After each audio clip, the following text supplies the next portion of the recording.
All right, according to this, what do we have here? This card, we've got 27 hours of recording time left. We need more coffee. We're going to need more coffee. We need a bigger boat. All right, man, I think we're live. Not live, but I think we're working. I think we're recording. All right. Yeah, so it ain't comfy, but damn, it sounds good. It does sound great. Crisp. Yeah. All right, so we're going to do a double, man. We're doing a single recording. We're going to double post it. And on your podcast, on my podcast.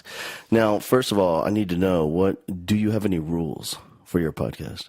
Well, all my podcasts are just me. Mm-hmm. And so only rule is early morning voice. Okay. So well, I think we missed the mark on there. It's still early. It's summertime. Okay, that's true. And any other guidelines, rules, policies, procedures? Nope. Everything's edited on. I'm not live, so everything's edited on mine. So we're good. Okay, so on mine, nothing is edited. So whatever it'll be two different versions. Whatever's out there, it'll be out there.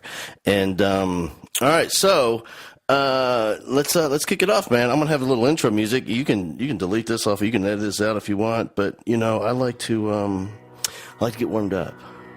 All right, I like to. Can you feel that? I'm listening. There it is.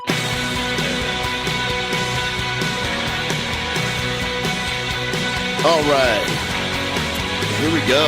Double podcast. The Teaching a Rockstar podcast and the Math Boss Mashup. Man, that sounds almost intimidating. The mashup. Sunday. Big monster truck or something. Yeah.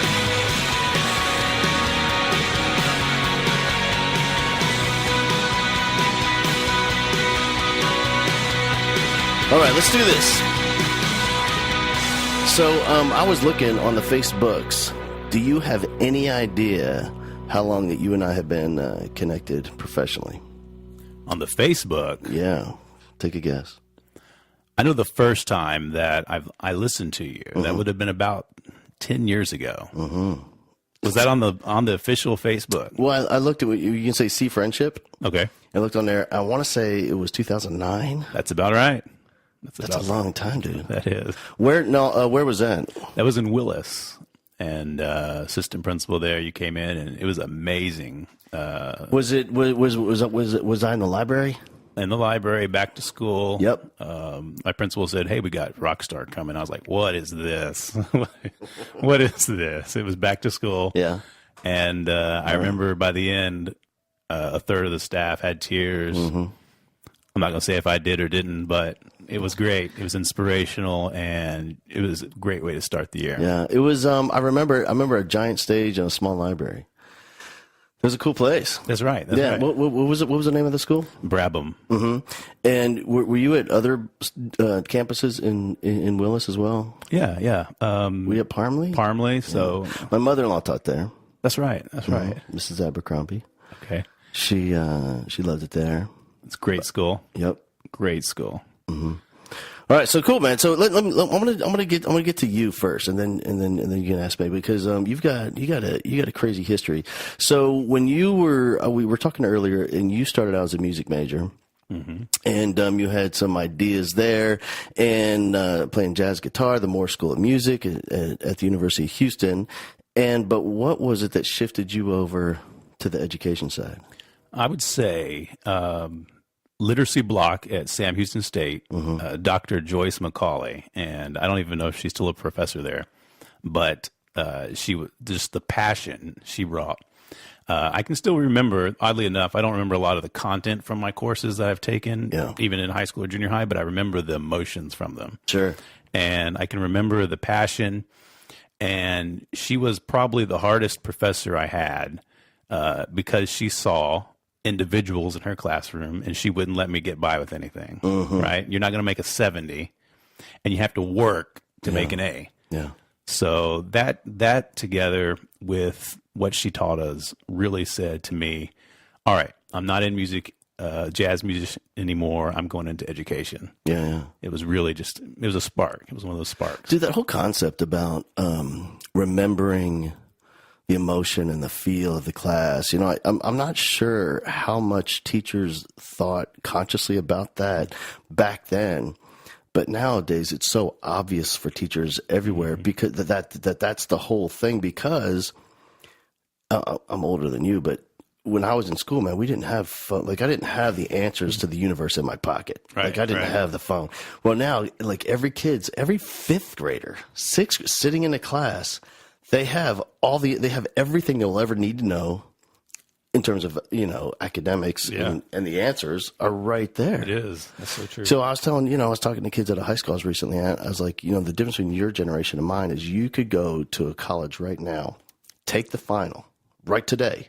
If you have your phone, you could pass it. Pass it. You got the info. I had to know stuff, or I shouldn't say that because I didn't know anything. I had to remember stuff for the test. I really didn't know the information. That's true. I had to remember it to get it on to test. If you gave me that, I mean, I killed it in college. I made A's, but if you give me that same test 5 days later, it's gone. There's no way I could pass it. Erased. So I don't even know what the point of the thing was. You know? It's true. I couldn't pass chemistry 6 days later. There's no way. But I could kill it on the test. Botany. Yeah. I had the index cards. Every day to school, I was reading and driving. Yeah. To pass it. To pass. Not to know it. I want to know it. I mean, I have a garden, but it wasn't from that course. There's something about a stamen. I know that. Yeah. And so you go to Sam Houston and you realize, all right, this is the deal. I need to be a teacher. Right. Did you have influential teachers growing up in elementary, junior high, high school that you still think back on? I do. I can remember. This is strange. A substitute teacher in 7th grade, Mr. Hutchins. And so it was a long-term sub, maternity leave for the life science class. And I remember that I was excited about going to junior high. I mean, about all the other things too, but the class itself, because I'm pretty sure he got in trouble by the district because he didn't really teach us the curriculum. Yeah, right. Okay. And we dissected a frog. That's all I remember. But I do remember the other things he taught us. And one of those things was he shared with us his passion for reading. Mm-hmm. And he read philosophy and thinking type of things. And so I read some of the same things as him. And then that really was a spark that made me fall in love with learning. Yeah. So in love with learning. And I started reading and got a little nerdy there and just nerded out on some books and realized, whoa, there's a whole world out there outside of these courses. And that was great. What's cool is like that. I mean, there's a teacher right there that really gets it. And he's a sub that gets it that, you know, we're just going to use this content as the vehicle to teach whatever's that dude's passion, which happened to be reading and books and learning. That's true. So he just used that class. And that's what I always tell, you know, when we do the Teaching a Rockstar thing, it's like, what's the real lesson? Because we're going to figure out how to use the content of your classroom to teach what it is you really want that kid to remember 30 years from now, which is the whole thing. And here's and the fact that you had that in your life years ago with a sub is awesome. Substitute teacher. And so when you first started teaching, what was your first gig? 2nd grade. Up in Huntsville, and the beautiful town of Huntsville. 2nd grade, it was right after, I believe, Katrina is what it was, 04. And so we had a large increase in our student population, just busting at the seams because it was kind of the evacuation stop from Louisiana and Houston. Sure. So student population increased and classrooms were full. I think we even had a few kids kind of just sitting on the floors because had so many students. It was a great experience, way to break in the rookie year. And so that's a great first year, dude. That is a great first year. That's a steep learning curve. You're already in chaos when you first go into the classroom. Yeah. So adding a little more chaos, it really doesn't phase you. It kind of expands what you expect for normal, right? Yeah. So that was great. I spent a few years teaching elementary after that, 2nd grade, 4th grade, and realized these kids have their own little world. You know, and they have their world they live in. They see things so drastically different than us. Yeah. And that was I think that's what's so fun about education. Yeah. Getting involved with those kiddos and seeing how they see the world. Dude, it's I always said it's like kids have it's a complete separate universe. It is.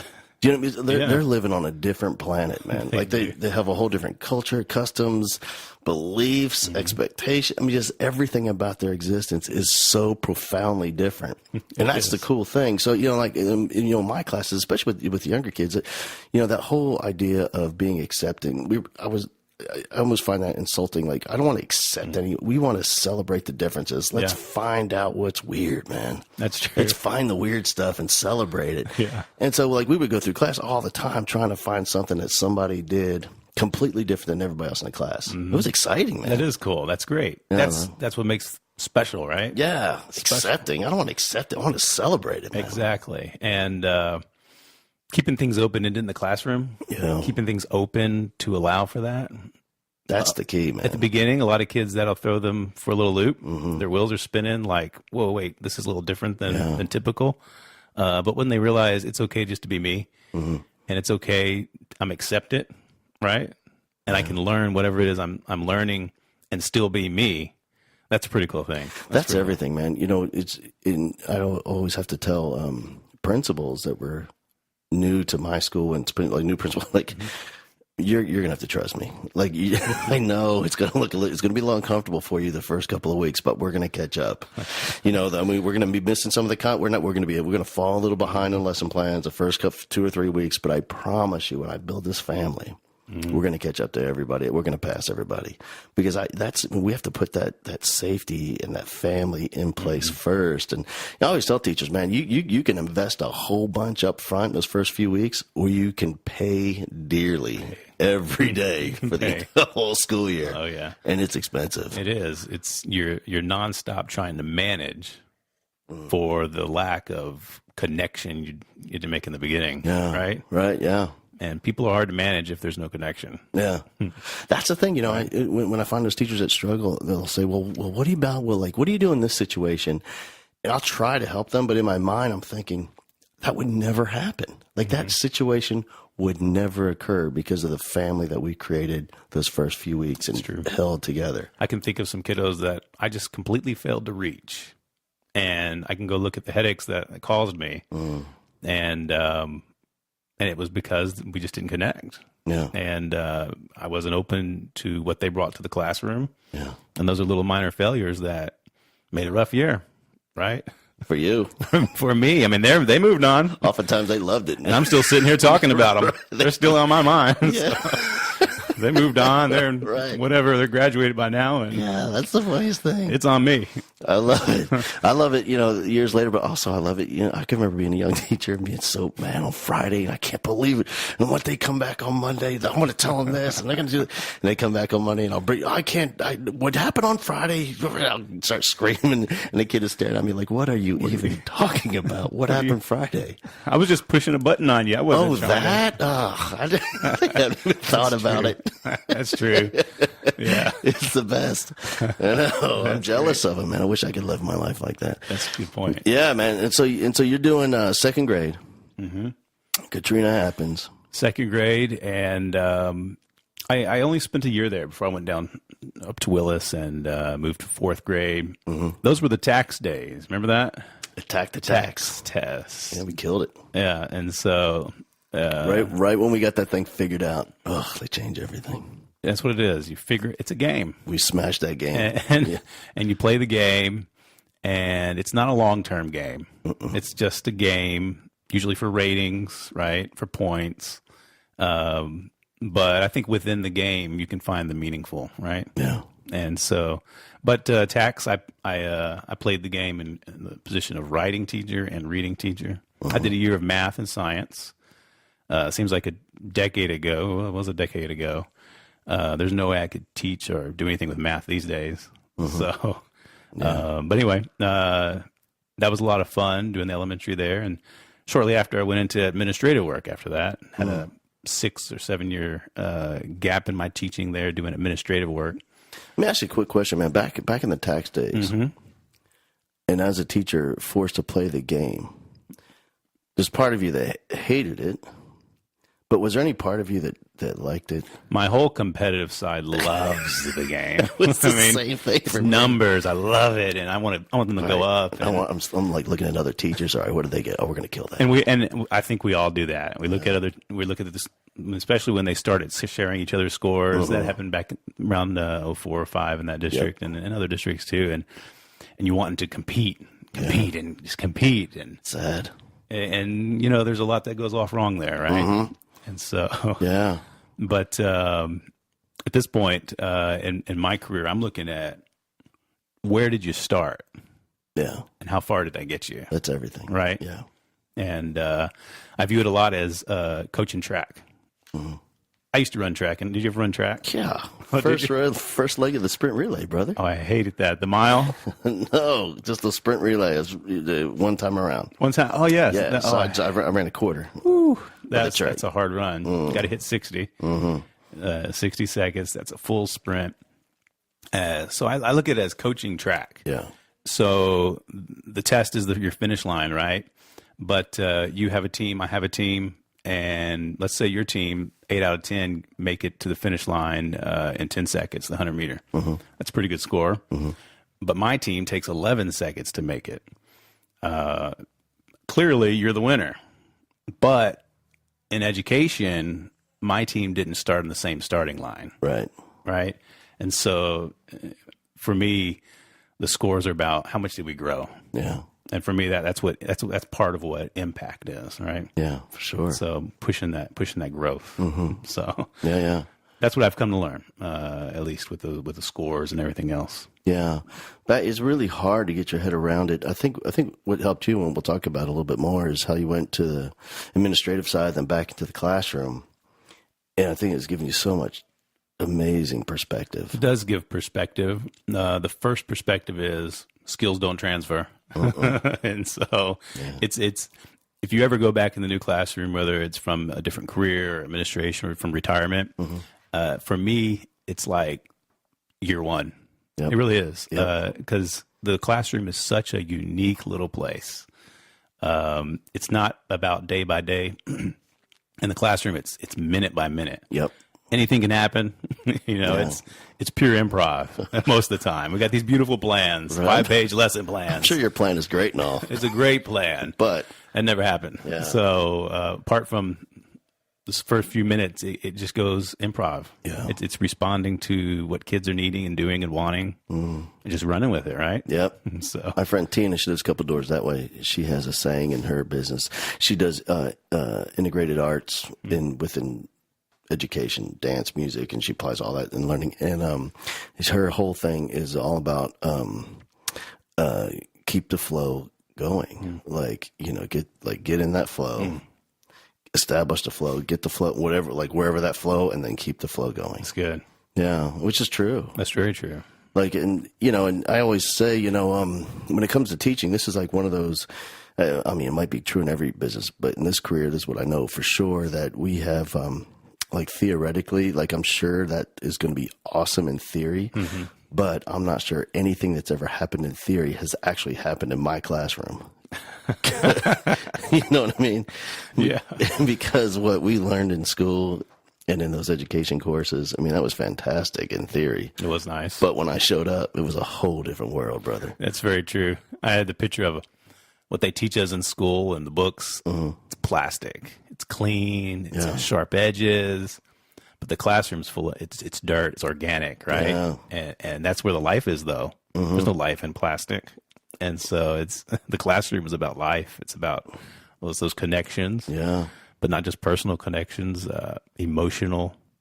It's just so all interconnected. You become, for me, it's like an organism, right? Yeah. And we're all just the cells in that organism, that classroom. And so we're feeding and growing and learning and living with each other there for too long. Yeah, It's just long. It's great. And it's almost what the teacher learns with the kids, Sure. So I love it because kids don't care when you make mistakes.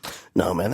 And like, that's the new model. I remember years ago, it was us versus them. Mm-hmm. That's the teacher. Those are the students. I've got the big desk. You got the small desks. Mm-hmm. Be quick, shut up, sit down. Where now there's no way that's going to fly with these kids. It's all about our family. That's true. And what we're creating together in this classroom and learning together and Yeah. growing together. And the only way that works is just being completely honest and vulnerable in front of those kids. That's very true. Very true. And everything, well, a lesson that's not vulnerable, that's not honest with them is just a plastic lesson that, well, like for us, that we forget 5 days after the test, right?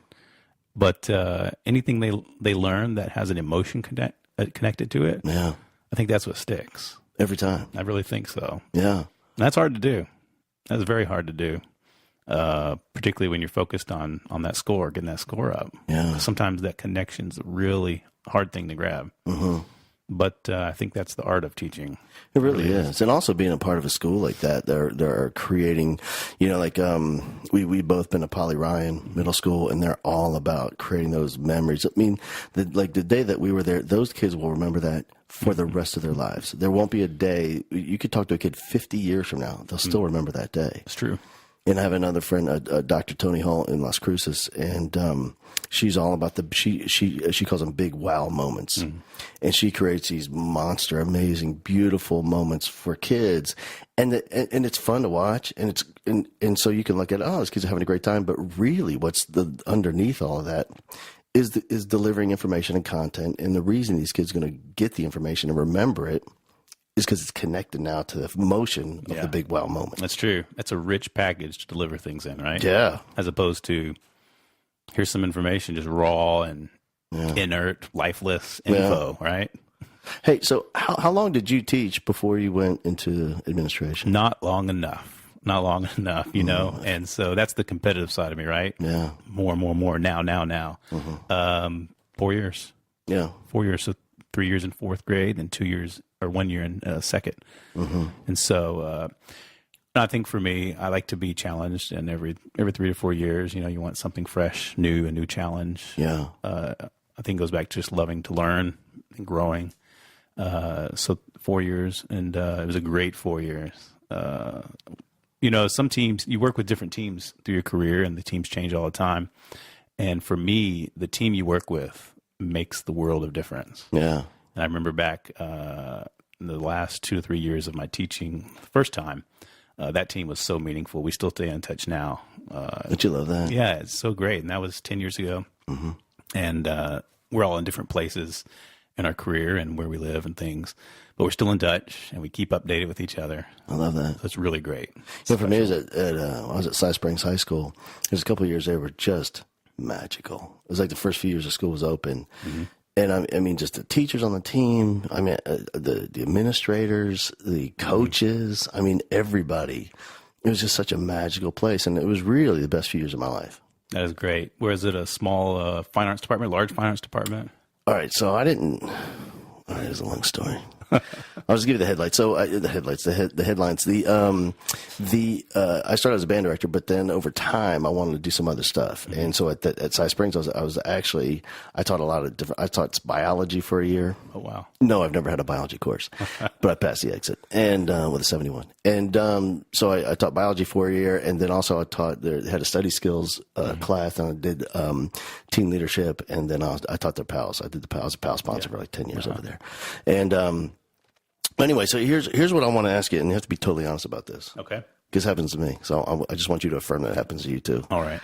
All right, so you have done some things in your life that kind of qualifies you to look at other teachers and evaluate and all that stuff. And after 4 years of teaching, you became an administrator. I have a feeling that you walked into a teacher's classroom and thinking, oh my gosh, they are so much better than me. A teacher, a lot of teachers. Right. And I still stay in touch with them now. And I even, after my first year as an administrator, I sent out an email at the end with an apology and thanking them for what I termed my rookiness for putting up with it. And some of them still pick on me today about it, and we even fish together. But Yeah, a lot of, that's I think the greatest part. And I think even for teachers who visit each other's classrooms, Yeah. it's just amazing what you can see. And I don't think it's like little tools and tips that you see, but it's the whole picture of a classroom and seeing how it operates and works from the outside is you just absorb it and learn so much from it. Yeah. Yeah. So many teachers who I was really unqualified to be observing really actually lifted up my game. Yeah. And that's just amazing experience. It is so humbling because I can tell you there are days I felt so good about myself, and I know, oh my gosh, man, I'm truly an expert at this. And then I walk in, I'm standing in some teacher's doorway for about 30 seconds, and I realize, oh my gosh, I am horrible. I suck so bad compared to her. She is phenomenal. That's true. But that's I don't think we do that enough as educators. Like we don't provide teachers an opportunity to go learn from other teachers. I just really wish there's more of a chance because I'm telling you, professional development is great. I love when teachers come to my show. I go to all of them, but for them, there's people on their own campus 2 doors down that are knocking it out of the park. And I really wish they could go see those people. Yeah, that's true. Thankfully, at my campus, the principal, that's what we're pushing for, right? Yeah. And previous campus, we mentioned Bradman earlier, we were able to open up some scheduling times and conference times and get some teachers to visit each other. And it's not about a checklist. It's not about it's not even really about leaving feedback or comments. It's just about absorbing what happens. Yeah. We have our little boxes that we teach in that little classroom. Getting into each other's boxes is just amazing. Just the feel of a classroom, how different it can be. It's really amazing. It really is. And here's what I love it about from the teacher in the classroom perspective is it gives them an opportunity to get feedback from colleagues, which we just don't do that enough, which is crazy because in other professions, like if you sell life insurance, all you would want to do is go watch the person who sells the most life insurance and learn. That's true. But in teaching, we just don't have the opportunity or really inclination to do that for some reason. And here's why, and that I think it's important for teachers to get feedback is, Jim McCarthy told me this years ago. Shout out to Jim McCarthy. Is you can't read the label from inside the bottle. And that's to say, when you're in the classroom and you're struggling and it's so hard to figure, isn't it true? Like you can go look at a teacher who's struggling and you can find a solution immediately because you're outside the bottle. You're not in the emotion of it. You're not in the story of it. You don't know the backstory. You don't care about the backstory. Yeah. Here's what you need to move that kid over here. You need to start your class this way. You need to regroup here. There's so many solutions you can find, but when you're in it, you can't see it. You can't find it. It's so confusing because of the emotion and the story. That's it.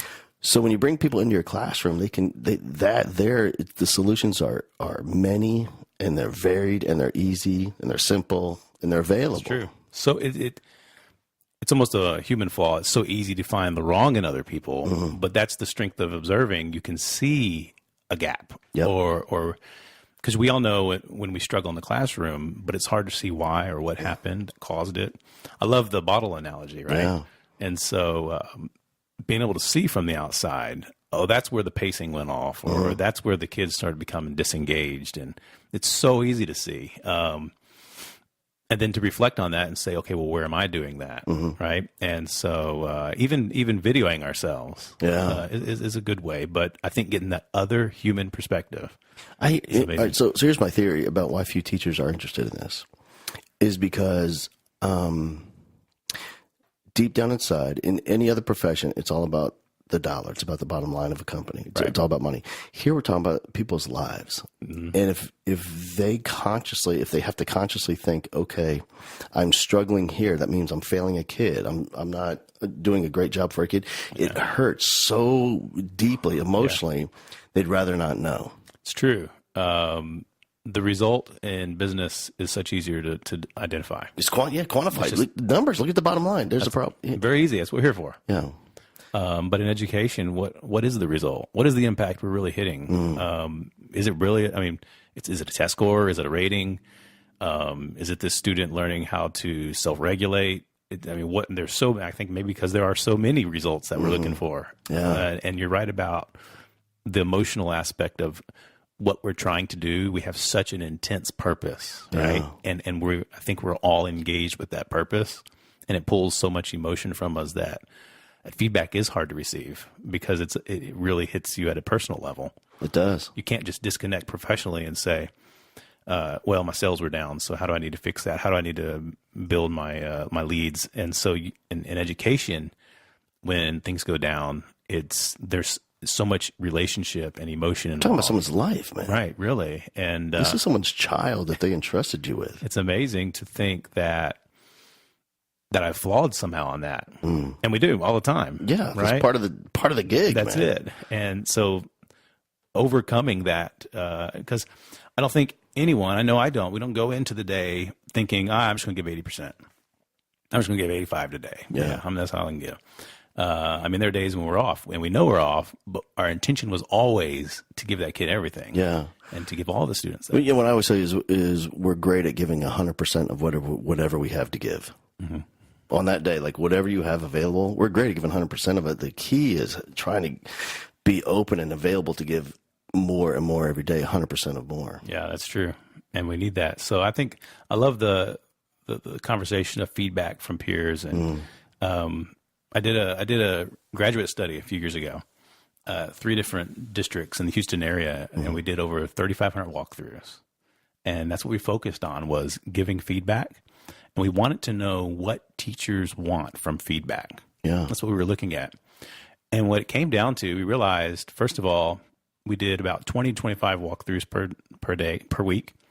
And we learned that teachers perceived that wasn't enough. They wanted people in their classrooms. And I think if you ask a teacher, hey, can I come visit you? The quick response is, oh, no, right? No, I really don't want that. Today's not a good day. Right? But I guess in this setting, we took that off the table and said, we're doing this. Mm-hmm. And then they realized, oh, I want it more. I want you in there more. And we realized they don't care what kind of feedback it was overall. Yeah. They just loved the feedback. Once they started getting it, I think teachers realized, well, this is really cool. Yeah. That I can, that you saw this. I didn't even know that was happening in the classroom, right? Yeah. You know, I did a thing when I was teaching. They gave me an extra. They give a few teachers extra conference periods, and the whole goal was to provide us with an opportunity to go visit classrooms and to give feedback. And they started a brand new evaluation and observation tool they're using that year. They trained us to use the tool, and so the administration said, "Okay, listen." Told the whole faculty, there's like 300 teachers in that school, and they said, "These people are not going to share this information with us. We're never going to meet again with them. They're on their own. They're here for you. They're going to have the observation tool that we're using this year. We're going to have all the evaluation papers, and they're going to sit in your classroom and give you feedback. And they're leaving everything there. They're not taking any notes with them. They're going to leave it all right there. They're going to rip off the page off the legal pad and leave the carbon copy with you. They're not taking anything, and just sign up for a time to come see you." No one signed up. Oh, they didn't sign up. No. Oh. And so what I realized, you know what, teachers, from a peer, since I was a teacher too, from their peers, I think they just want something more casual, where they can just, come visit my class, and we'll talk about it at lunch. It's true. They're way more open to that than something official. And then there's he's a double agent. It's going to still go in the file. Yeah, it's going in the file for sure. When we started the research, and the whole thing was formative, nothing tied to evaluation, that was the question. Where's this going? Yeah. What is it going in the file? Something has gone to where there's this perception that it's all going to be a gotcha, right? Yeah. I don't know where that has come from or how. But I think when teachers saw that it is formative, it's just about classroom. What's happening here? Yeah. It's all about making that better and not trying to fix anything like you're broken. It's just about learning and doing. And teachers really love that. I think the gotcha thing is set up culturally within education, but I see evidence that we're getting away from it. And here's what I mean. So this is like the teacher mind. So first of all, teachers don't make mistakes. They don't get in trouble. When they're in school, they're just a student. Very rarely this is a normal, average, everyday teacher, not Right. not like my situation. I was thinking the same. But like the person that became a teacher was never in trouble. They were never in a principal's office, and those were teachers. I'm a student. Those are teachers, and those are principals. Those are and then they become they go to college, become a teacher. They show up in an interview oftentimes. For a 23-year-old first-year teacher in their interview, oftentimes that's the first principal's office they've ever sat in. They've never even been in one before, and they are scared, and they can't even breathe, and they can't. They're shaking because they're in the principal's office on that side of the desk, and there they are, And so then they became a teacher. Now it's those kids and those principals, and we're teachers, and then they become and so it's becoming us and them, and in their mind, it historically since they were in kindergarten has been a gotcha system. That's true. That's a great point, and of course that's changing. Yeah, that's the cool thing. But it's going to take 10 years, right? It's going to take it just takes time for that, but that's a good point. And most successful teachers were also successful students, right? And so they did well with structure and rules and loved it and forming into an achievement. Achievement. They love it, man. And that's the crazy. So the average teacher shows up in the classroom first day. All right, let's have a seat. And like 3 kids sit down. Wait a minute, because they sat down. I'm gonna say it louder this time. Clearly, they didn't hear me. Right, teacher voice. Right, have a seat. Yeah, and they pass out the assignment, and they passed out. They got 28 kids, and they passed out 28, but now 25 have the assignment, and the 3 can't find it. But you passed out 28, right. And then then half the class doesn't do it, and they cannot figure out what, because in their world, their mom and dad checked their planner, checked off on their homework. They had a desk in their bedroom.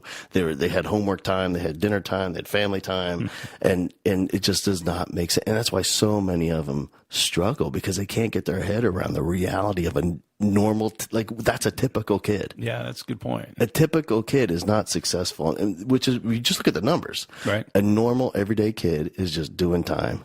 What's it going to take to get out of here? Time, doing time. Grinding. And Give me out. I think a lot about the time we put in and why we still do time. Mm-hmm. Why is school built around time? Why is it not built around skills achieved? Yeah. Or relationships established, or just more meaningful work? I think about that a lot. I was, we met Jeff Springer. Mm-hmm. You introduced him to me. Yeah. Great guy. And he was mentioning to me a lot about, he's talking about play and making things meaningful for kids. I think a lot about what could school be? What could we do? And this has nothing to do with right now, current reality, but what could it really be if instead of 6 hours of the 4 core classes, you had 2 or 3 hours of learning your skills, showing mastery, and then doing projects, passion. Yeah. You don't even need grade levels. You're with a group of other peers from different age groups, even, who are on the same passion projects as me. Yeah. I think that kind of work would really ignite a lot of kids who otherwise are just kind of disconnected and doing time. Yeah. Going through the courses. And for me, that's what it was for me, at least. I always loved learning. I mentioned that substitute teacher. Even in college, and I confess this and apologize to my professors, I would be in class. And the coursework was quite easy in college for the education courses, and I'd be reading education books. Yeah. Things that I were passionate about. At the time, it was Howard Gardner, multiple intelligence, and all that. Yeah. But I remember sitting in the science methods class, and I hated it because she taught us as if we were kids, so we could see what it looks like. And I would be sitting in class under the desk with my book, and I'm learning about being a better educator in the class where I'm supposed to be. And so there was that conflict for me because I enjoy learning. There was always the conflict for me where schooling sometimes got in the way of my learning. True. Right. And I feel like kids are like that too. And of course, school is about directing learning. But I love it when we open that up a little bit for kids and we start opening up and allowing room for their passion and allow them to just explore their interests. And I mean, even today, like we were talking about social media and things, kiddos have a lot of potential to do things that adults or that we were never able to do as kids, starting businesses and just getting out there and creating solutions that are actually valuable Yeah. at the age 12, you know? Right. And so I'd love to see a lot more of that in classrooms. And for me, I try to put that into classrooms, try to put it into my own students. But a lot of times it doesn't match up with what we need from testing, Yeah. you know? And so there's always that conflict about what we think is meaningful for kids. Yeah. So I remember when I had I was teaching biology, and I had a kid, didn't do much of anything. He didn't do homework, didn't turn anything in, just kind of sat there, but he'd kill it on a test. So he had tons of zeros, but he'd get high 90s on everything. how'd you deal with that? So I struggled, like I didn't know. And so he has a failing grade, but he like aces the end of course exam, aces the final. That's awesome. Yeah, and so here's the other thing about the kid is he's kind of, this is back in, years ago. He was one of the first kids that had a way to copy CDs. And so he was bootlegging a lot of music. This is the 90s? Yeah, so he's selling CDs in school, like his own, like he's selling CDs like $5, because back when they were like 15. And so he's copied them, selling for $4 and $5.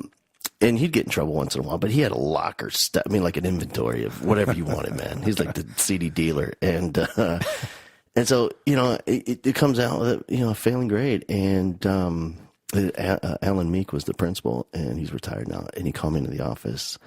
We talk about it, and he goes, well, like, what's your goal for the kid? I was like, man, I just want him to be a great kid and great, find his passion in life. And he goes, well, did you want him to learn any biology? I go, yeah, of course. And he goes, well, he makes A's on every test he's given.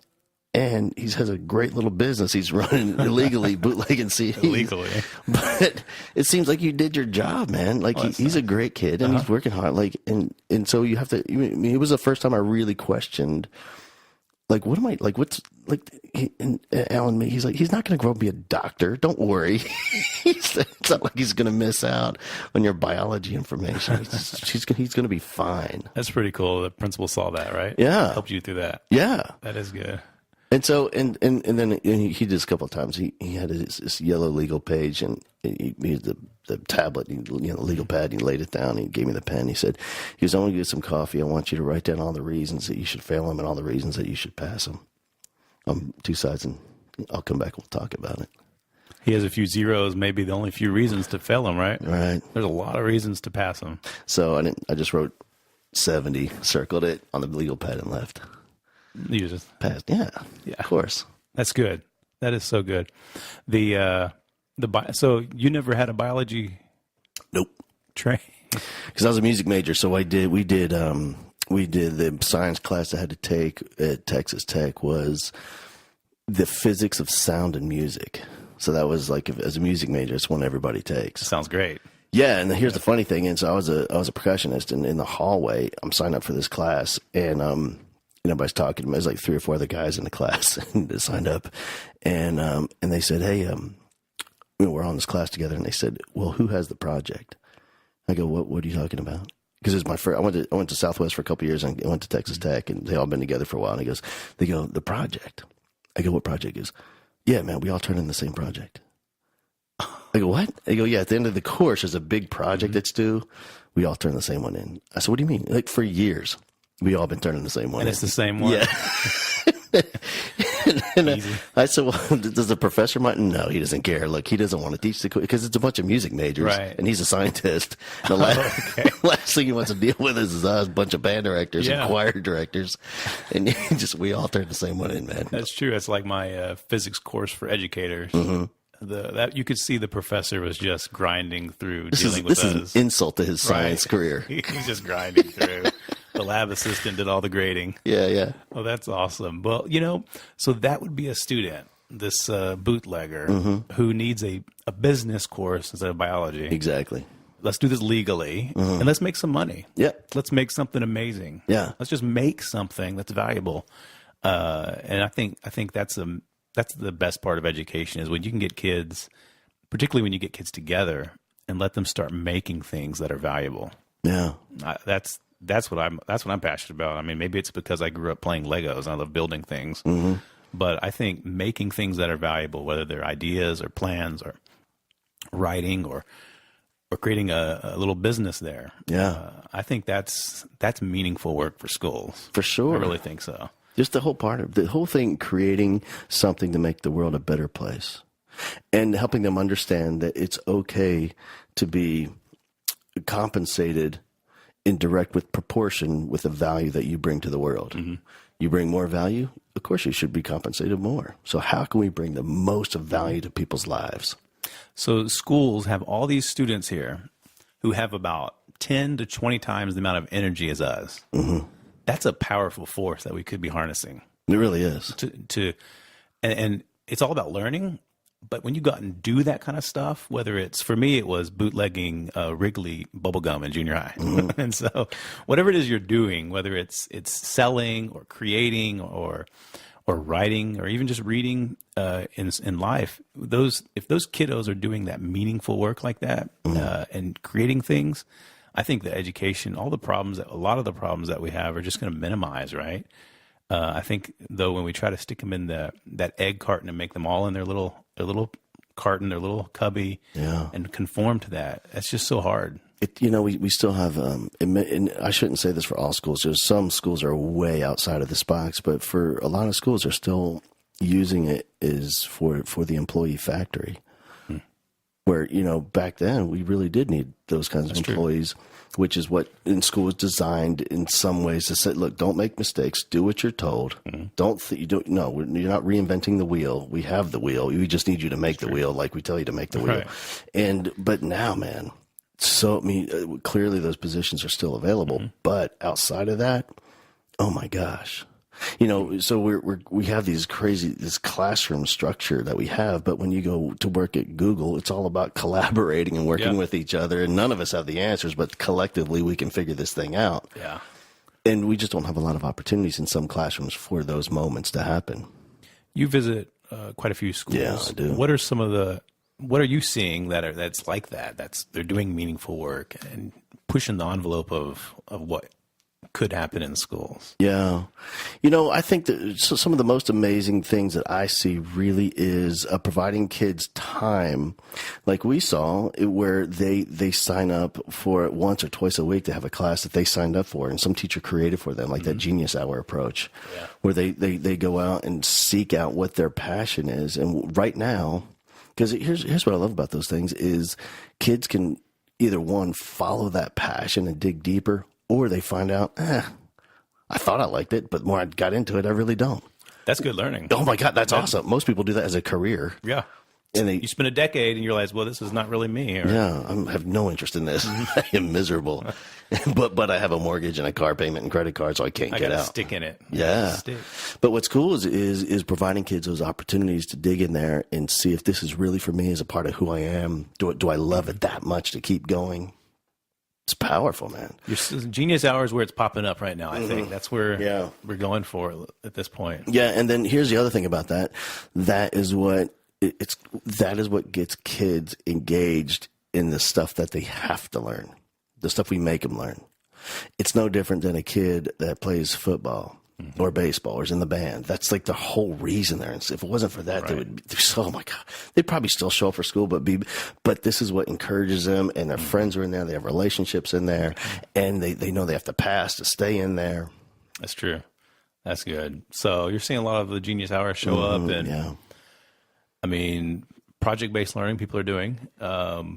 It's the for the most part, man. That's like a teacher-to-teacher thing. Like I can go into a school and walk down the hallway and see the opposite ends of the spectrum. I can see one teacher with the worksheets, and it's to sit and get and individual work and do, this is what I told you to do. Don't make, but then two classrooms down the same subject on the same day, it's a complete different lesson. Everyone's engaged, or stations, kids are moving around, kids are facilitating at each station, and how those teachers are just, so much because of the way they're doing it, and they've learned, they've restructured, because they used to do it the old way, but to see how passionate they are and how much they're re-inspired and reconnected with why they're there. The teachers, right? Yeah, that's true. And just see that, you can see the life and the sparkle in their eyes, how much they love this. That makes the difference. Oh, That goes back yeah. to that feeling. The teacher's feeling it. The kids are going to feel it. Yeah. No matter what you're teaching, right? Right. Yeah. Right. The fine arts, the sports, like you were saying, those kind of have that natural meaningfulness embedded in them. Yep. They really do. Especially if you have a sponsor, director, coach, whatever that understands the real value of it. You know, I was in a few podcasts ago. I did a athletic director at Orangefield ISD, Coach Smalley, and what I love about that guy, he's so crystal clear about what we're doing here. Like, in fact, you even talked about like this is job training. I'm not talking about the NFL because not one player I've ever had has made it to the NFL, Right. and probably a player will never in his career. But what we're talking about is what it's like to work for a common cause and to what it's like to fail and to lose, and how do you Right. come back from that? Push through it. Right? And what do you do when you're up against somebody on the football field that are clearly better in every way? They're bigger, they're stronger, they're faster, they're more talented, they're more athletic, they're more everything. How do you handle that? And is it possible to win? Is it possible to beat that? And it's so many. And what I love about that guy, like yeah, we're playing football. I get it, but he has such a deep understanding of the real reason what this thing is really all about. But I think that's possible, not just in football, but in every class. Any course. Whether it's in the football field, the theater stage, the band hall, or the chemistry lab, or in English language arts, or in third grade, Right. it can happen anywhere. That's what you're really teaching, right? Yep. What'd you say at the very beginning? The lesson we're really learning. I mean, that's it. Yep. And And here's the thing, man. When I work a lot in small towns, and I can go into small towns. I'll stop at the gas station. I'll be 2 70-year-old dudes having coffee, talking about the third quarter of the football game that happens, 60 years ago or 55 years ago. They're still talking about it because of that emotion and the relationships on that field. I'm telling you, that same conversation can happen about any classroom, any class, anything in any school, anywhere. it's very true. Well, that substitute teacher I mentioned, You're still talking about it. that's the memory I have. Yeah. I had great teachers. So I remember their names. I kind of remember the class setting, but I don't remember much else from it. Nope. But like the substitute teacher I had, he was passionate about something. It wasn't the curriculum, sorry. Yeah. And, but you can do that in any course. Yeah. And Which is crazy because that's why kids are going to remember the curriculum. That's why they're going to remember the content of whatever class it is because of the passion.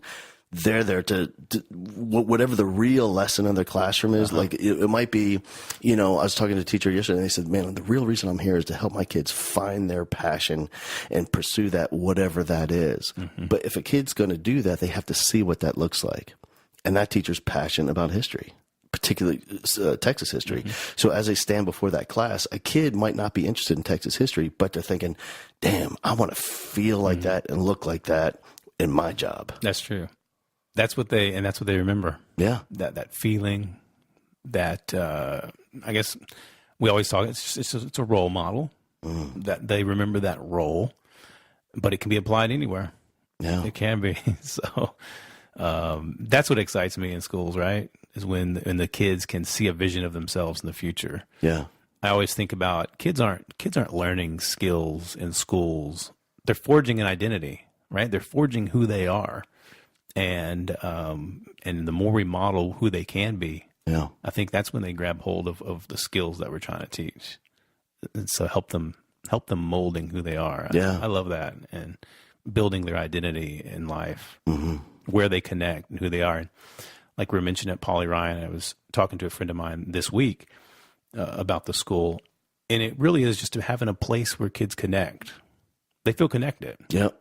And they're still teaching the same teaks as anyone else. But when you create a special place where kids connect, that's powerful. Yep. That's memorable. It really is. I think one of the strengths there is, I was talking about with the principal on the phone yesterday is, like my neighbor Tina, go with the flow and keep the flow going.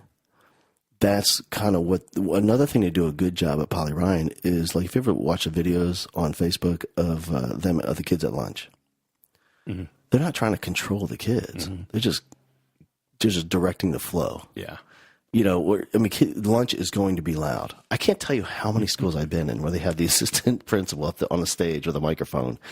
You in a black hoodie, put your tray down. And meanwhile, like there's 17 kids wearing a black hoodie. So They all put their trays. Well, no, and the funny thing is no one does anything because now it's just white noise. They're not listening. They've been listening. They've had 180 days of somebody screaming on a microphone on stage. They have no idea what they're even saying. So lunch is going to be loud. Well, since it's going to be loud, and you cannot stop that, let's direct that. And that's why they play music, and the kids sing along, and they dance, and they do the team builders, and there's so much activity going on. At lunch is going to be chaotic. It's going to be loud. It's going to be a lot of activity and action. Well, okay, cool. Let's direct that then. That's true. I think when you try to control it, that's the shortcut to an orderly environment. I think the right way is the river's going to flow. Yep. Right? And just bend the river. Let it go where you want it to go. And they've got so much energy. Yeah. How else are they going to learn to be themselves? And so we try to control them in middle school, junior high. And then they get to high school and it's complete freedom. They haven't learned that self-regulation, right? And so the bell rings at the school you're talking about, and they're able to turn it off. That's a magical skill to learn. Yep. Is to be able to have fun and energy and connect with the people around you, and then to be able to switch your gears and head on into the classroom Within seconds. And that's powerful. It really is, and it's teachable. That's the thing. It is teachable. I think some people see school culture, and this is like the benefit of my gig as I travel around and visit schools. Is I think some people really think it just happens, or that's just the way it is over there. No, that's what they've created over there. Right. That's what they've taught, and that's what they've rehearsed every single day. I mean, school culture doesn't happen just because the moon and the planets aligned on a certain day. It's a thought out, strategic, well planned, well taught movement that happens on a campus. It's true. It's shaped. Yeah. Well, and it will happen without you or with you. It's going to happen. Right? Yeah. Culture will shape and move. But if it's without you, it may not be the way you want it to go. Yeah. Right? Right. That's very true. All right, let me ask you a question. So you did the administration thing for how many years? 6 years. All right, and so you were assistant principal 6 years? K through 12, yes. K through 12. And tell me the different stints you had at campuses. So 1 year high school, most of it was the middle school, and then 1 year elementary. Elementary, and then what middle school? Middle school was at Brabham, and so that's where I spent most of my time. You can essentially say that's where it was, the bulk of it. And then at high school, which high school was it? In Clear Creek High School, and then the elementary was also Parmley. Oh my goodness, that was my internship, kindergarten. Oh no, that's a tough job. Kindergarten teachers, kindergarten principal. Oh my goodness, those are special people, amazing. Yeah. I don't know if my skill sets weren't geared towards that. Right. Not at all. No. But yeah, that's where I spent most of my time at the middle school. I absolutely love that. Yeah, I can remember visiting my son's kindergarten class, and the teacher she wears the vest with the pockets all over it, so she has all different tissues and candy and whatever she needs, all accessible on her. And she how calm, and kids are screaming and running around and crying in the corner, and kids peeing his pants, but she's just so calm and just like soothing to look at. You know, right? It was just amazing. It's pretty cool. I was frantic just watching. I love the vests, the tool belts. I actually love that. It's so good. That is cool. Yeah. Whatever you need, I've got it, honey. Right here, baby. Mama has it. Yeah. And so let me ask you this. How did you, what'd you think about your role at the high school? Do you feel it was a good fit, or is that your thing? It is great. It's the completion of the short K through 12 journey, right? And so seeing that, and here's the big realization for me, and this is not groundbreaking by any means, but K through 12, they're still kids. Yeah. They're all kids, and they still like to have fun. They still love learning, no matter the grade level. They may not love classrooms, but they love learning, and they love exploring and learning new things. High school is cool because you get to see who they want to be. Like they're starting to talk about Yeah. where I'm going. They're starting to see what my future. They're starting to really grab hold of that, and that's really exciting.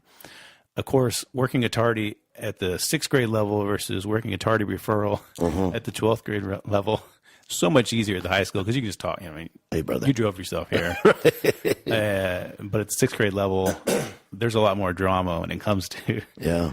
doing the AP role and involving the parents and working through. We used to call them aliens at the middle school, and we'd have parent meetings. Right. Welcome to 6th grade. You just inherited an alien. They are not who you raised. They are going to be different, but we promise by the time they get to 8th, we'll get them back to somewhat normal. Right. We're going to get close. Right, we'll get close. Yeah. Definitely. Yeah. So you were mostly high school at the band director, right? So I started out K through 12 as a tiny school, man. Okay. Tiny little school. And so I did elementary music. I did that whole thing, which I was so ill prepared because in my mind I was going to be a high school band director. We're going to compete and win and all that stuff. And so I showed up, and there's no jobs available when I graduated. And I graduated in December, and I found a couple of gigs, and they're both tiny towns, and I chose one, and I showed up, and first day, man, I went down there to pick up those kids. I had to take them to PE because I did that too. Because in a tiny school, you do everything. I taught all kinds of classes. PE and music? Yeah. Okay. And that's actually a dream job. And, that sounds fun. and so I took, but I've never even been around a first grader, let alone try to corral them. And his teachers lined them up, and looking at me, I'm thinking, what are they in a line for? That's weird. I didn't know you're supposed to take inventory. Right, you got to count. Right. I need 18. I need 22 before we leave. I didn't know I was supposed to come back with the same number I left with. And because at the high school, there's going to be some loss, Right? Well, it's because they went to McDonald's or they... and they just never came back. You don't know. You get the note from the principal, like, the kid was here in October. Haven't seen him since. Hey, sidetrack. Toughest day as an AP at the high school. Dress shoes and all, tie. Yeah. Having to run through the rainy football field because the kid goes off running. Of course, when he leaves the property, then it's the sheriff's. Right. We got a runner.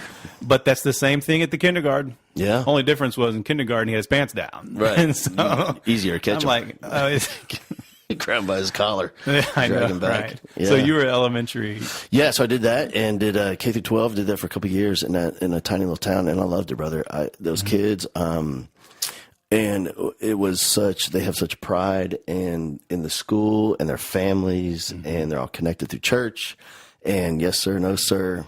And it was a great place. Here's what else I loved. It was in Pettis, Texas, in Pettis ISD down south. And it's on 181 halfway between Corpus and San Antonio in South Texas. And there's a place called the South Texas Children's Home that fed in to our school. And these were kids that needed a place, and oftentimes their parents weren't available for a variety of reasons. They were death or incarcerated or just a family that just broke up. And so a lot of kids would show up there. And so oftentimes would be a new kid on Monday morning. And the sad part is you saw a kid on Friday, and they found a place for that kid to go over the weekend. You never see him again. And so there's no closure oftentimes. Yeah, that's tough. Yeah, but as a first couple of years teacher, man, there are so many kids, and you teach K through 12, and every experience is going to happen. So a first year in K through 12 in a 1A school, that I probably had 4 or 5 years experience my first 90 days because I was only there half a year. I came in January. And, I loved it. And it really taught me a lot about what we're supposed to be doing with school because they get it. Like, it's a small town. And, when kids are done with their welding projects, because they're on ag, we're going to shut down school and, set up the smokers that they made in welding class in the parking lot. Yes. And, and they're learning real world skills they're going to use. Every kid's in ag. Every kid's going to learn welding. Every kid's going to learn, it was really cool. And every kid did everything. So I had every kid in band, but also they're football players and cheerleaders and spirit team, and they have to work in the snack bar. I can't sit in the stands with the band. I got to work in the snack bar. So and everybody has to share. Yeah.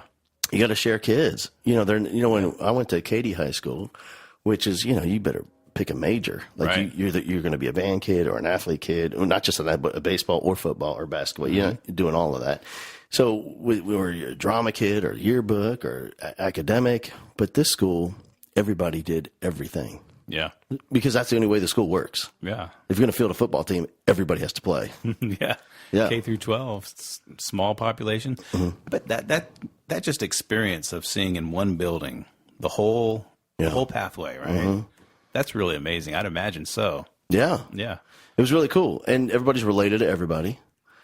Yeah, so you learn real quick, don't say anything about anybody. That also causes conflicts, That's my cousin. right? Right. Wait a minute, but they're 40 years older than you, still my cousin. Okay.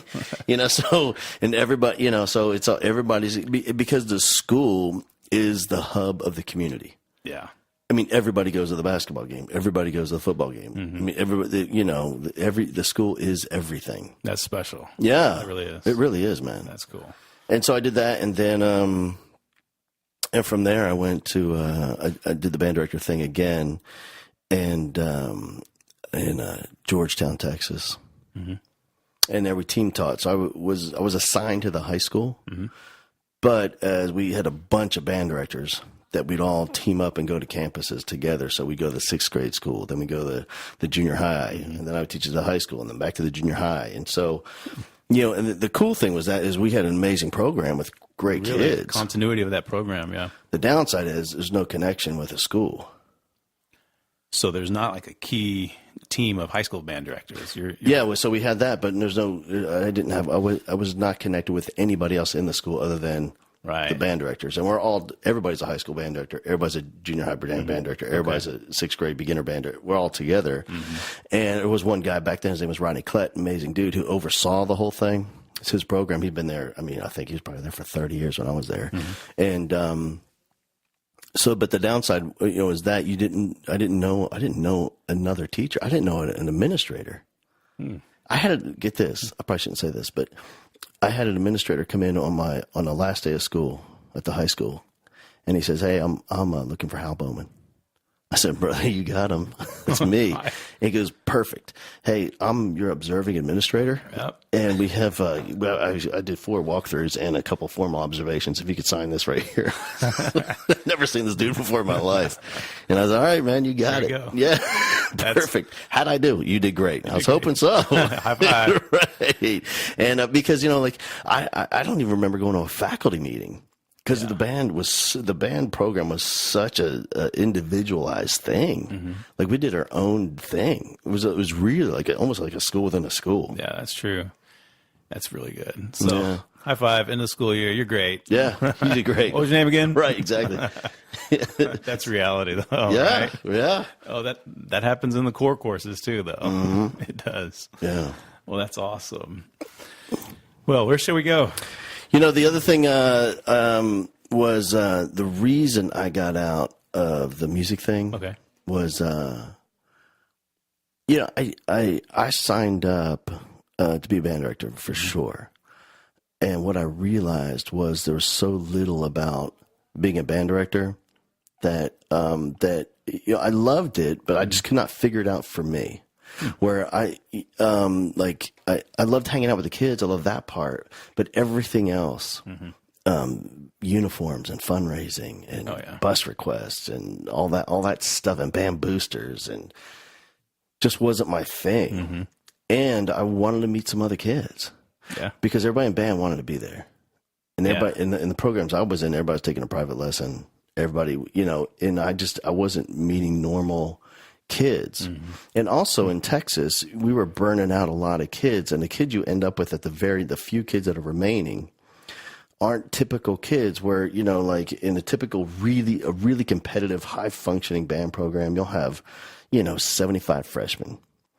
And then sophomore, you'll have 60 sophomores. And that class matriculates through the year. In the junior year, you're down about 45 juniors and up to about 30 seniors.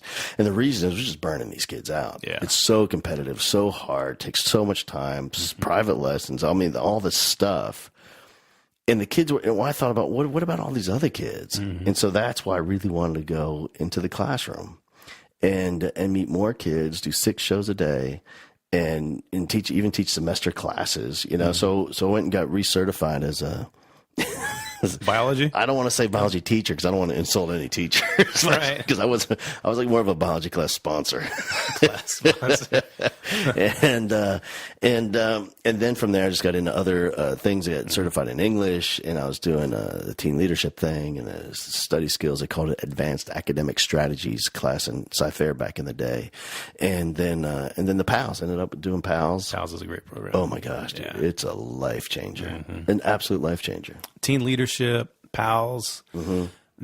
Those are meaningful courses. Oh my gosh. If you do it the right way, it can be just like anything. I guess it could be a quick elective where the teacher doesn't care and just passes you. You know, it all depends how the school sets it up too. Because, I mean, there's a real art for filling a teen leadership class where, I mean, it really has to, if you're going to do it the right way, it has to be such a diverse population. I've had classes where because of scheduling, it was a bunch of kids on the baseball team, a bunch of boys on the baseball team, and some drill team girls. Right. Well, it was the word. It was they're all the same kid. They're all in youth group together. They all did club baseball together. All these girls are in dance class together. They all did competitive dance and competitive cheer outside. But the way the teen leadership program, you've got to have everybody represented for this thing to really be magical for kids. That's true. Yeah. That's special. That's at larger schools, that's a big benefit, right? And that's one of the reasons why we moved in the area was for a daughter to be in a school where she's just exposed to so much that's different than her, just families and ideas and thoughts and the way people feel and view life.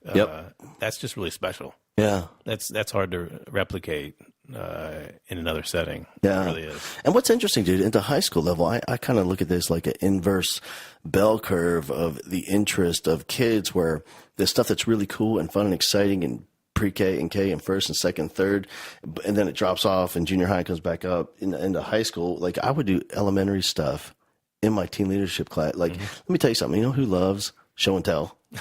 High school kids.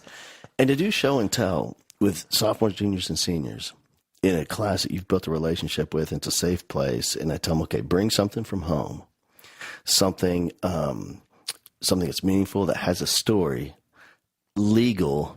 It can't be breathing, and your parents know you brought it. Right. Like if your house is on fire, you got your backpack. What's going to fit in your backpack? You can grab it on your way out. What would it be?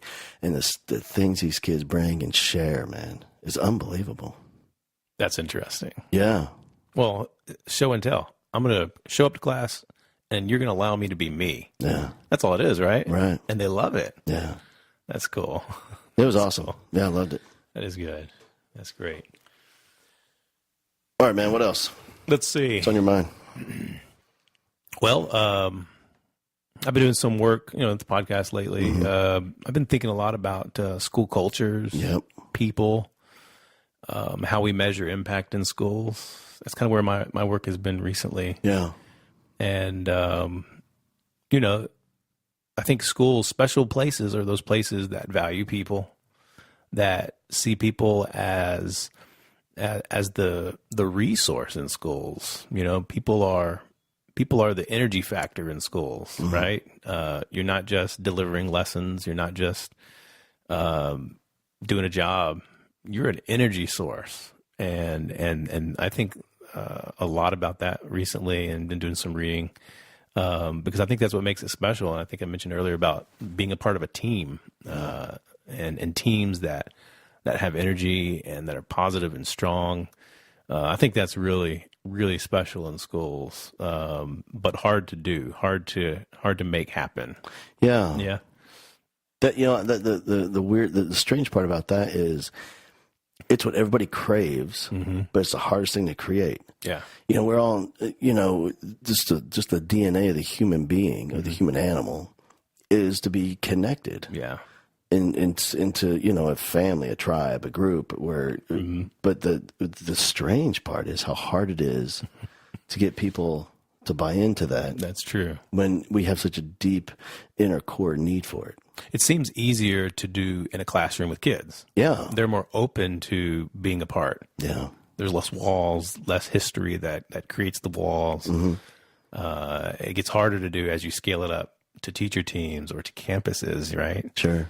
And so that's something I'm learning in the classroom, right? It's so much easier to create that chemistry with kids, the connections and relationships that we always talk about, than it is really with teachers and on campuses. Sure. That's hard. I think that's where your work is, right? Creating Yeah. those connections. And And I tell you what, I think one of the key things with the administrators I've worked with that do such a good job at this is making it crystal clear as to what they're doing in their schools, to make it a crystal, because teachers want to know if they want to be a part of this thing. that's a good point. And, I think the distinction I made was when I was at Cy Springs, it was what the campus that opened and the campus it was when I left were completely different schools.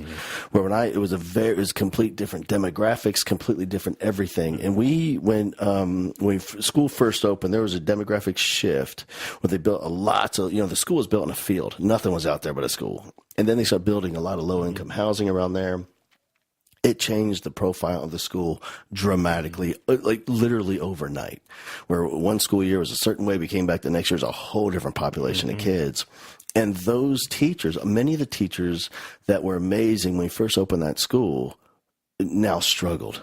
I was thinking that's the test, right? Struggled. Yeah. But then I realized, wait a minute.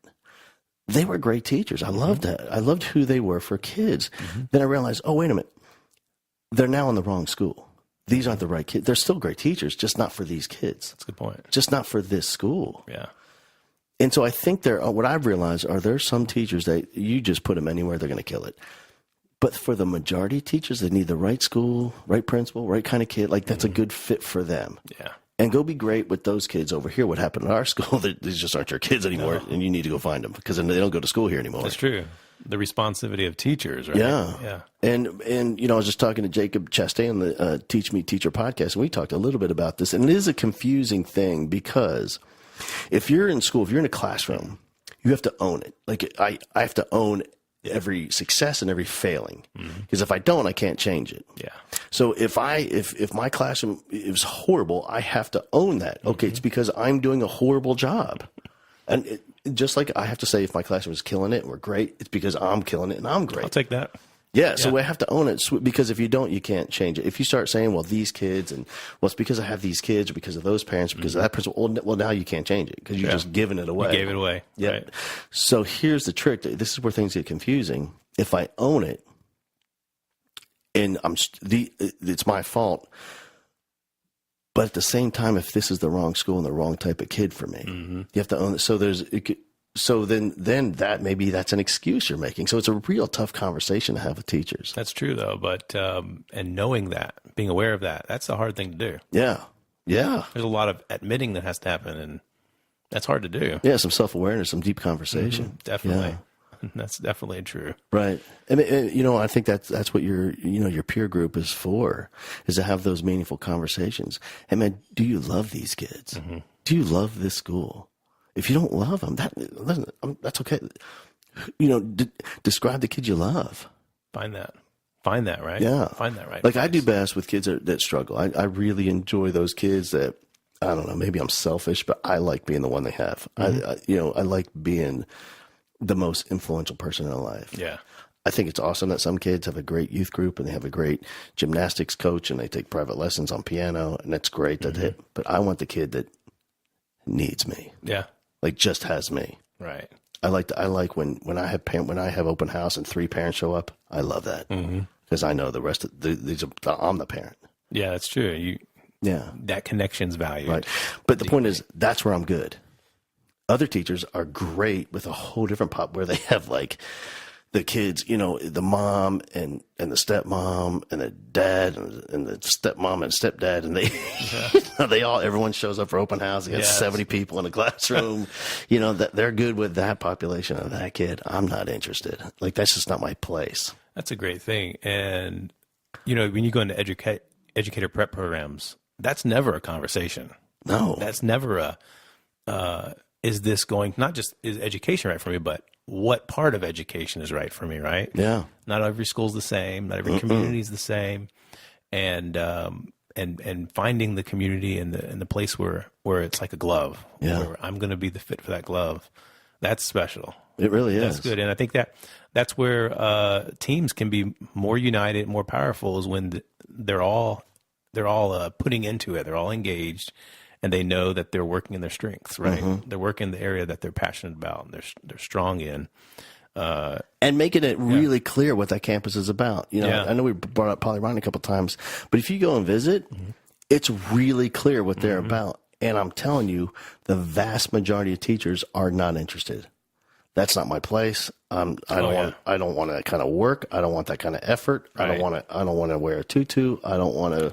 I love the tutus. Yeah, I don't want to. I don't want to do Simon Says. I don't want to. I do. And I don't want to be up in a weekend. And that's cool, man. Perfect. That then this place isn't for you. But there's going to be 1 out of 100 think, oh my God, I need that in my life. I'm the perfect fit for that. And now you know. And what I hope that I've been communicating with these principals I'm working with is the importance of making it crystal clear and letting teachers jump off the train. That's good. If this is not, that's okay, man. And it doesn't say anything about you as an educator. You're not less of a teacher, right? You're not less. No. And or you're not better because of where you are, what you're doing. Right. It's about that fit. Yeah. And I was chatting with some principals in a Facebook group, and we were talking about interview techniques, right? And that's what we were talking about is how do we get to the truth of the matter, right? And not just trying to qualify for a job. Oh my gosh. But how do I make it okay to be truthful when we're fishing out for fits? Right. Yeah. And I think that right there is huge because I can't tell you how many especially when interviewing for principal positions, I can't tell you how many principals I know that went into and here's what goes on. Here's what goes on. This is any interview, but particularly for a principal, they meet with the superintendent and the panel, right? And the principal coming in and the principal thinking, I would love this job. Like I'm going to sell myself. I want to give them I'm going to give them the perception of I'm the perfect person for this job. They're thinking that principal, this guy or this gal, this person might be amazing. We have to present this position in such a way that they're going to want it in case they're the person, if we think they're awesome. So now we have people presenting perceptions that aren't truly accurate.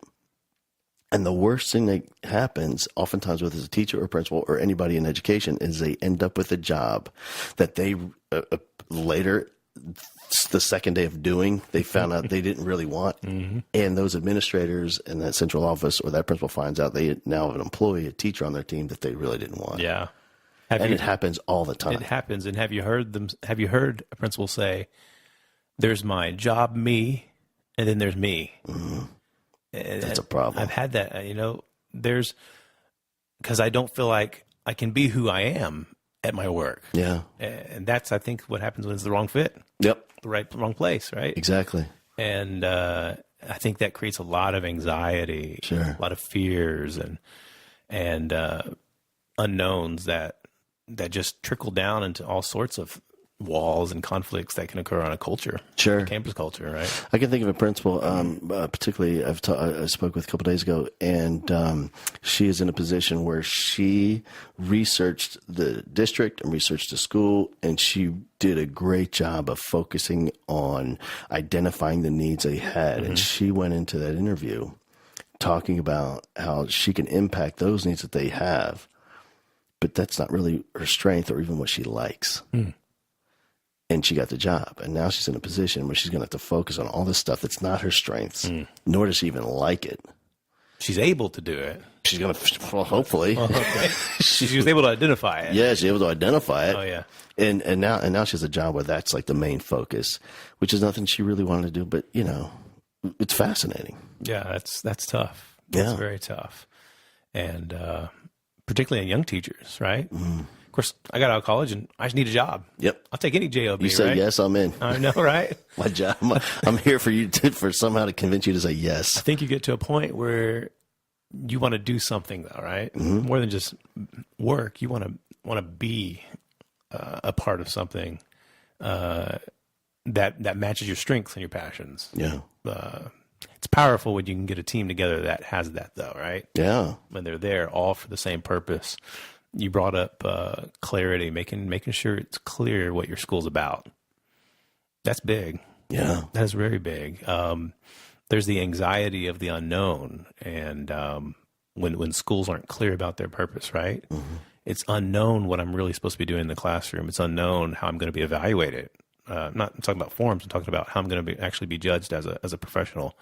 That anxiety, there's a lot of that that keeps people from innovating, keeps people from thinking outside the box because they're kind of unsure what the box really is, right? And where they are. So that's a really cool point that you make there. Yeah. I talked with a school I worked with recently this semester where the principal moved over within the district, shifted over to another position in the district. And our conversation was, all right, do we do a gradual shifting? The campus needs a dramatic shift in culture. Mm-hmm. Do we slowly shift that trajectory upward? And my theory is, nah. No, like we do it big, huge, like dramatic today. Mm-hmm. That way you give these people enough opportunity for those teachers to realize I am not interested in this kind of program. Do you see how when they do it gradually, you can start to feel the anxiety increase? Yep. Because they're not sure what's really happening. And there's suspicion that's increased. I don't know what she's up to in that office. I don't know what's going on. Yeah. But when you make it crystal clear, this is where this school is going. This is who we're going to be. This is my style. This is what I've done in the past. These are my people I'm bringing in. And it's going to be big and it's going to be awesome for us and awesome for the kid. And if you're not, listen, there are a lot of schools out there. Most schools don't do this. You can go there. That's fine. And we're going to help you find those jobs. Right. But to be on this team, to be in this family, and so my theory was, we want to show them that immediately to give them a chance to jump off the train and get on another train. Yeah.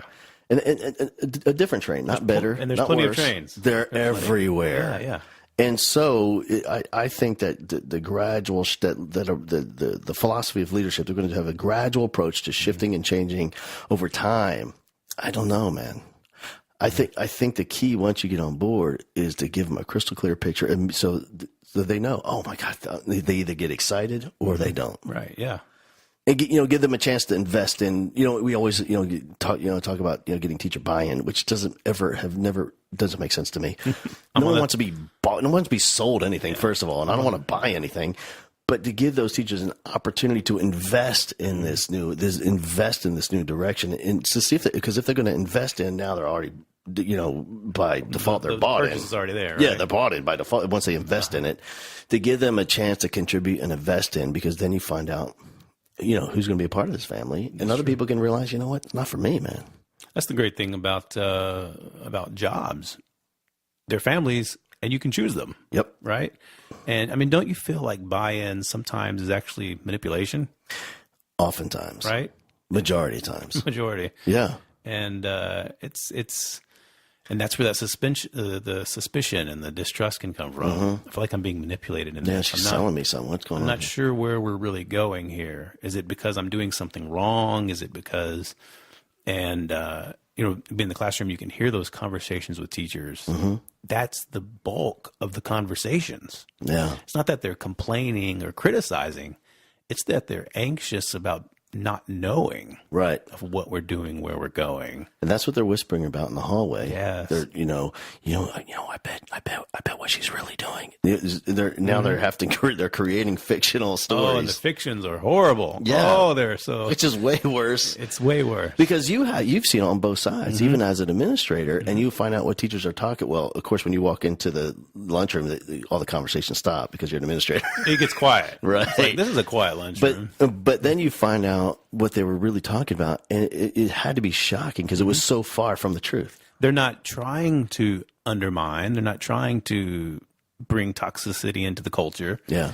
They're just trying to figure out what's going on. Mm-hmm.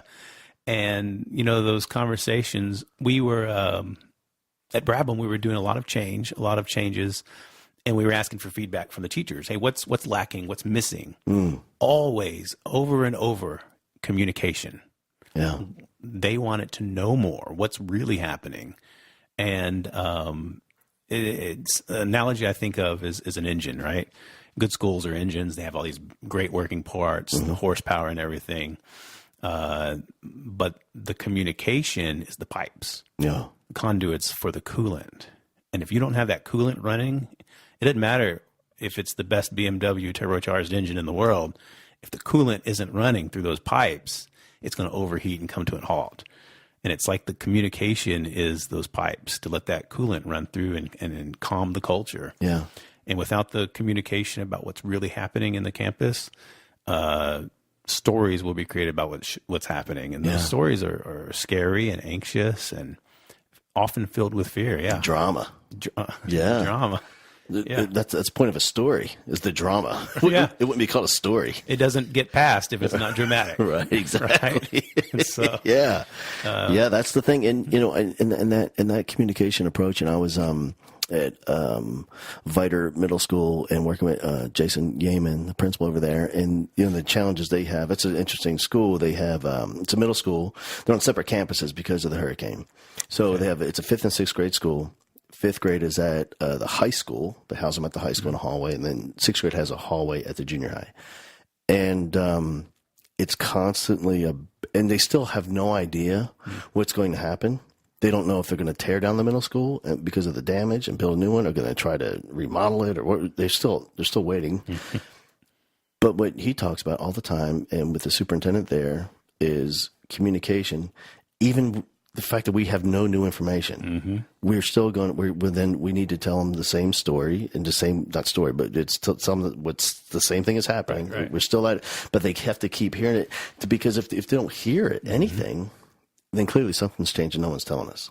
Yeah. So even if it's telling the same story, the same facts, they have to hear that as well. That's a great point. That's what I was just thinking. I'd rather know that we don't know than not know at all. Yeah. Not know what's happening. Right. And be completely honest about it.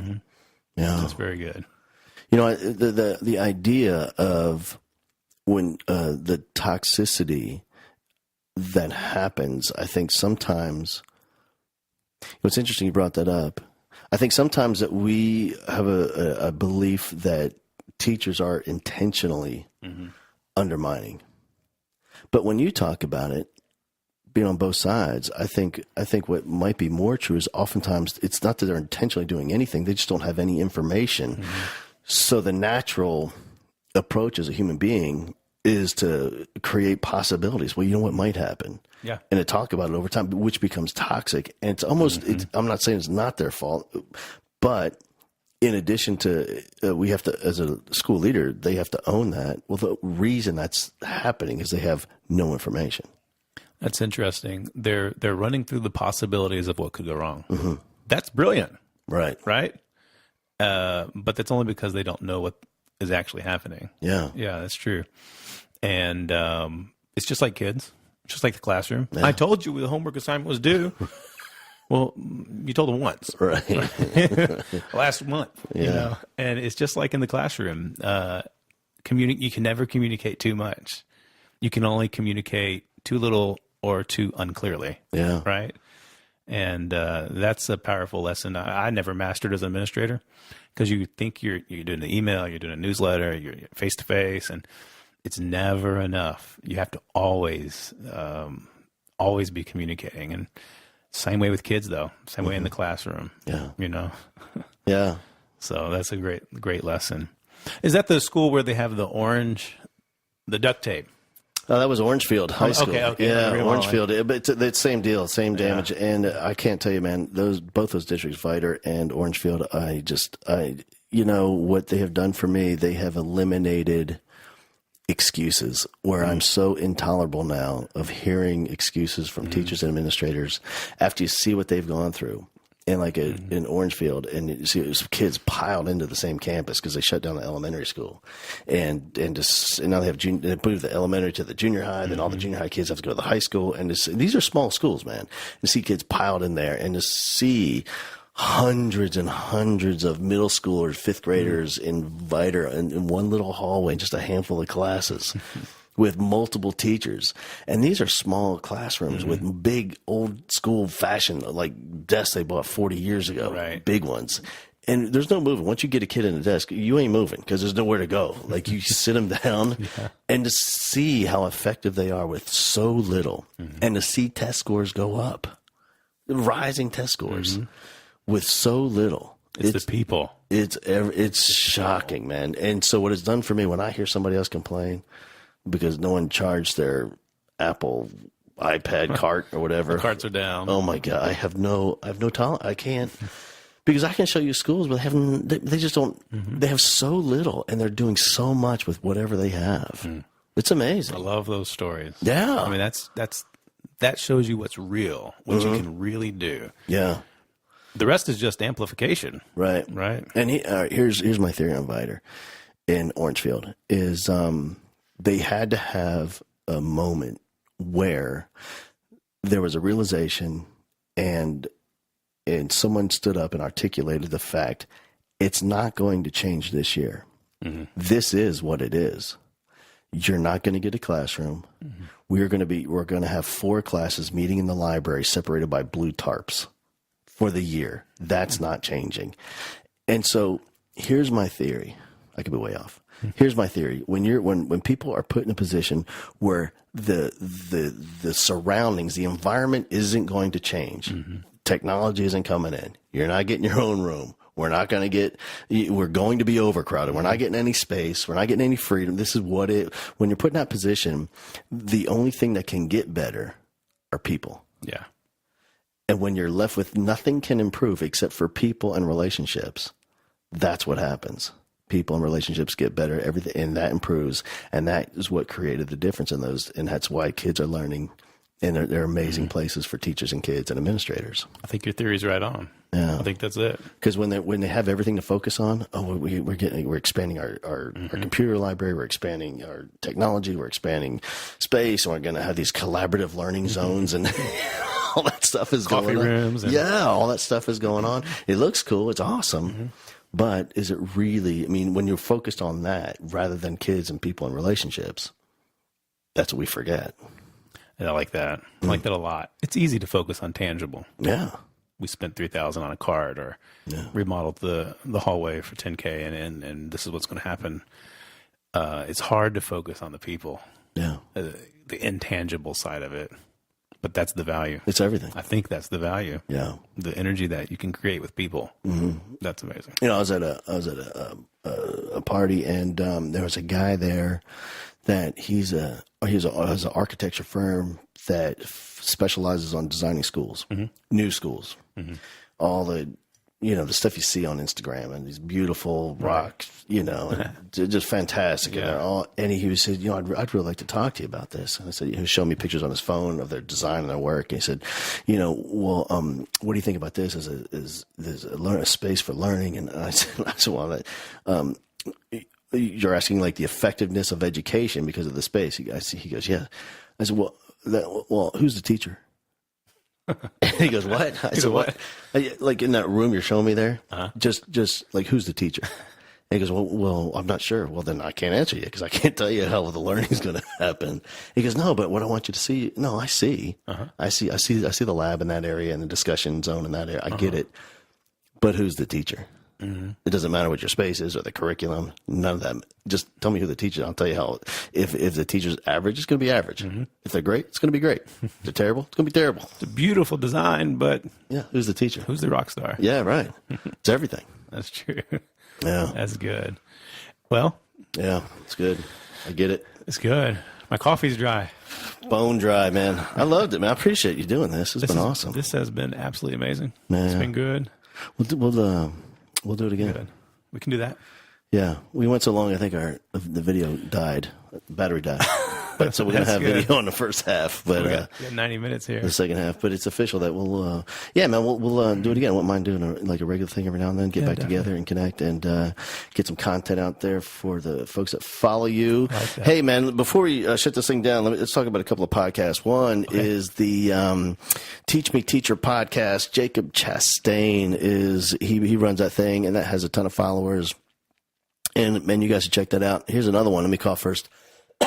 Is the so I have a friend, she's over in Cy-Fair at Bridgeland High School. Her name is Samantha Jo Berry, and Sam and Mindy have a podcast. Mindy is a student, an ex-student of Samantha Jo, and they have a podcast called Lila's Podcast, Lylas, which stands for Love You Like a Sister. Oh. I know. And here's what I love about their podcast. If you listen to it, you're going to know right away either like it or you love it, and they are going to have such a huge following on that thing. And their first episode is up, just went up a couple days ago, so check that out. And so, how can people find your show? Mattfoss.com. Mattfoss.com. MAFOST. And they get on iTunes. They go to iTunes to get it. iTunes. You can go to Apple Podcasts, search Mattfoss Mashup, Google Play. Yeah. Wherever you like to listen to podcasts, it's there. Yep. Yep. And Hal Bowman Teaching a Rockstar podcast. You can search that and find it on my website at halbowman.com. And last thing, man, tell us what you got going on. You have so much stuff happening. Author, blogger, curriculum writer, testing stuff. You have morale stuff for campus culture stuff, teaching. You're doing it all. It's got a busy summer. Really focusing in on some teaching resources, developing a website for word study, helping teachers get some foundational reading skills, and then doing some writing, doing some interviews this summer in Orlando. Doing a tour. Well, so we're going to meet a lot of principals through the summer, starting in Orlando and trying to reach out all the way to Colorado. Yep. We'll see if we can make it the whole way. I might have to do a leg on Southwest because I don't like to drive, Right. but I like talking to principals. I think they're amazing people, and so we're going to be doing a lot of interviews starting mid-July. Cool. So, yeah. Yeah, for me, I have some stuff coming up in July, and then I'm just really saving my energy for August because we'll kill it, man. I'll start, the last week of July all the way through first day of school. I'll be booked. I'm somewhere. There's not enough days for you to do your thing. No. But a big event coming up. We are at the TREA, Texas Rural Education Association conference. I'll keynote that, and I think it's on the 22nd. That's a Saturday, and then we'll do a breakout session, and I'm looking forward to that. All right, brother. That's awesome. Cool, man. This has been great. Appreciate you. Good.